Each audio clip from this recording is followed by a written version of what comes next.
Hi, Dr. Cohen at Backbone. We are talking about the advanced fulcrum exercises today. We've done the beginning set, we did the intermediate set, and as you guessed it, this is the third and final.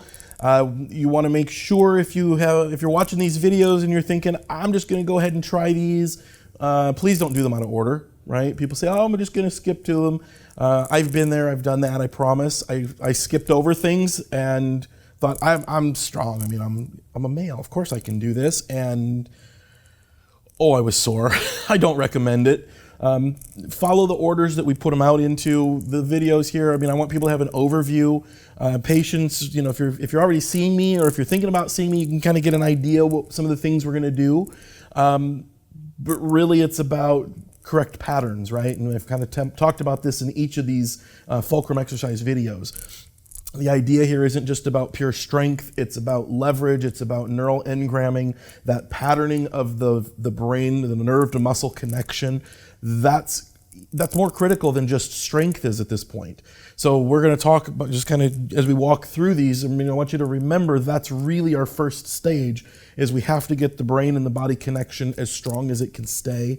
And that's kind of critical for how these work. So if you skip through some of these, you probably aren't going to feel so good. It's not going to work as effectively as it should.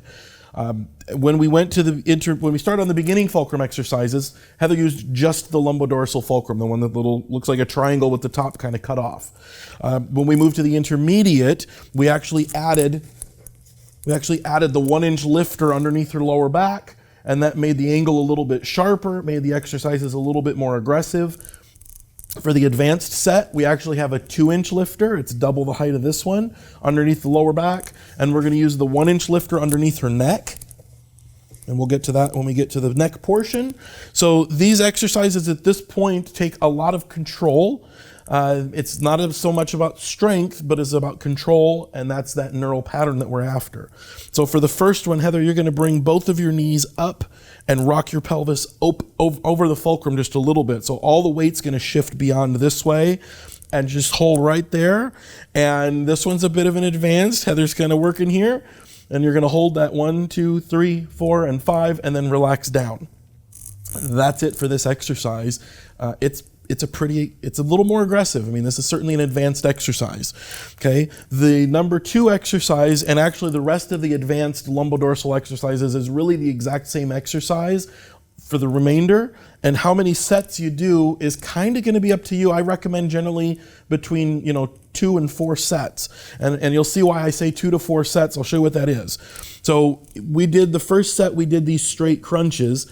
In the intermediate set, we did these kind of half crunch and then twists, right? And then up and crunch, twist.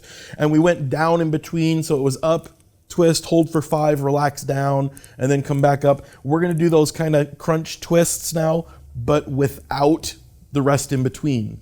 So Heather's going to come up just a little bit, twist the body here, twist the knees opposite, right? 1, 2, 3, 4, 5. Good.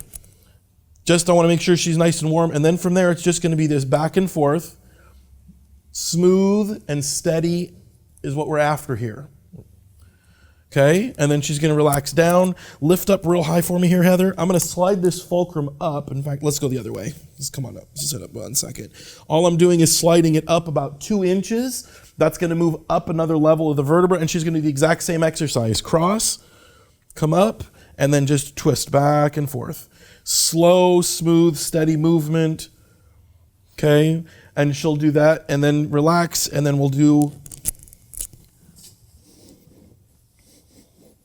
one more time up another couple inches.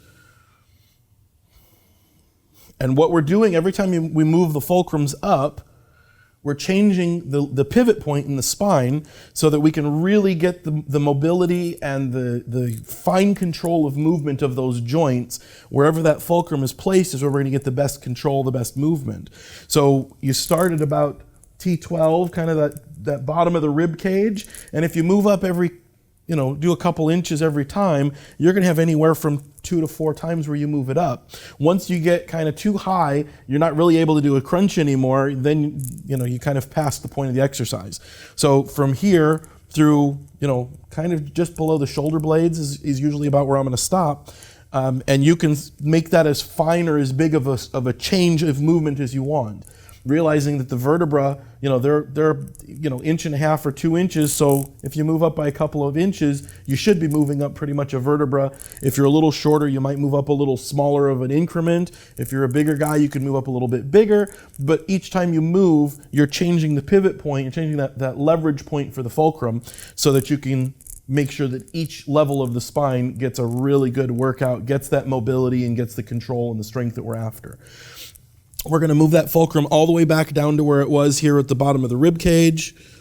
So that was our starting point, because now we're going to move into the advanced fulcrums for the neck. And again, we did the spinal molding, then we did the beginning and the intermediates just like this. Now finally for the advanced, we're going to add the 1-inch lifter and make it a little bit sharper, a little bit more aggressive. Almost dropped it on you. Good news is I wouldn't break you with it. Okay,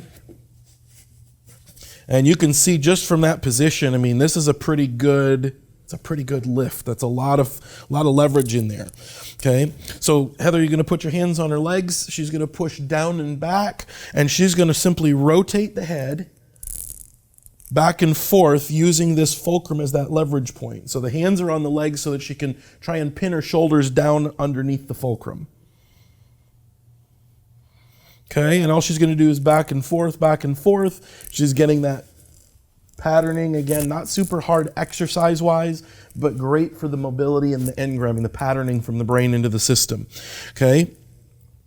What we're going to do this time is going to be a little bit different. Instead of turning the head, this time she's going to do that same pushback. So if you remember in the beginning fulcrum exercises, we did pushing back, and then we did a pushback, and one of them was a tilt, where we go ear to shoulder, and the other one was a turn. In this case, we're doing kind of the same thing. So that one was pushing back and turning. Now we're going to do a push back, and then we're going to just go back and forth. Tilt, tilt, tilt each side. So it's hard to tell when you're just watching her, but this is the first one was about this movement, and this one is more about this movement.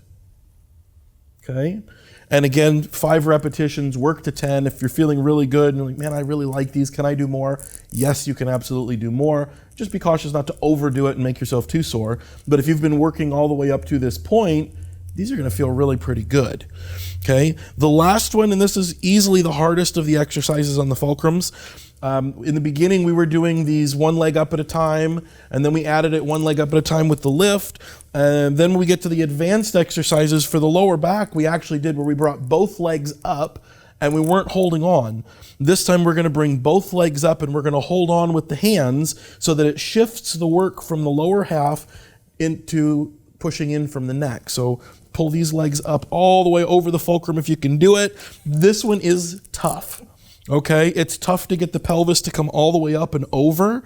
The other thing we could do with it here is to kind of cheat this fulcrum down a little. She's feeling it like, wait a minute, if I can go down a little, not too low, we want to be cautious, but you still notice it's like the idea here is that position right there. And if I help her into there, she can hold for a second, but this is a tough exercise.